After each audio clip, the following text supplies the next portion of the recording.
Boss को सलाह दी गई कि मैं किताब उठाकर देख सकूं। उसने सोचा कि पुस्तक सीधे दीवार से गुजरेगी। वह बहुत भ्रमित था। वह खड़ा हो गया और चलने के लिए इंतजार कर रहा था और देखा कि मूल दीवार एक ट्यूमरबा के अखबार में बदल गई थी और एक छेद को कुछ बिंदु पर यहां खोदा गया था। क्या ऐसा हो सकता है कि कैदी यहां से बच गया?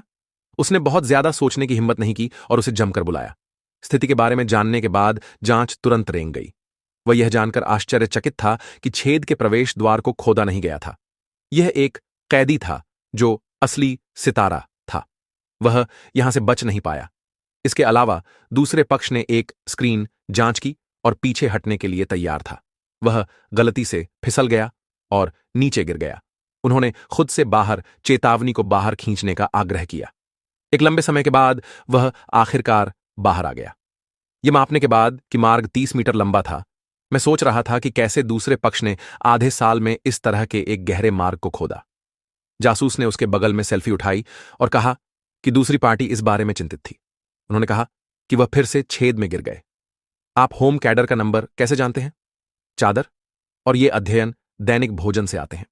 हर बार जब चेतावनी भोजन के लिए भेजी जाती है तो महिला मिट्टी के पत्थरों को तेज करने के लिए दीवार पर सूप का रस लगाती है और फिर दिन रात इसका उपयोग करती है।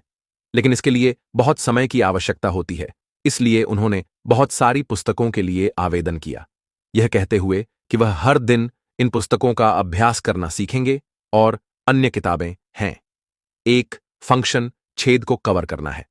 उन्होंने मिट्टी को कागज पर रखा, फिर मास्टर में प्रवेश किया और अंत में इसे दीवार पर लटका दिया। एक बार ऐसा होने के बाद वह इसे नहीं देख सकता है जब वह पुलिस में राउंड की जांच कर रहा है। वह बस इसे खोल सकता है जब इसकी आवश्यकता होती है और फिर खुदाई को थोड़ा सा काम शुरू कर सकता है। लेकिन इस मिट्टी से कैसे निपटें?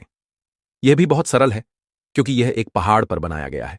अक्सर बड़ी हवाएं बह रही होती हैं और उसे स्वदेशी खिड़कियों को फैलाने की आवश्यकता होती है, इसलिए बड़ी हवा स्वाभाविक रूप से उन्हें दूर ले जाएगी। चैनल आधे साल के बाद लगभग समान है। महिलाओं की आजीवन यूयू योजना आधिकारिक तौर पर शुरू हुई। चूंकि महिला लंबे समय तक इमारत में रही और जनता की दृष्टि में दिखाई नहीं दी, इसलिए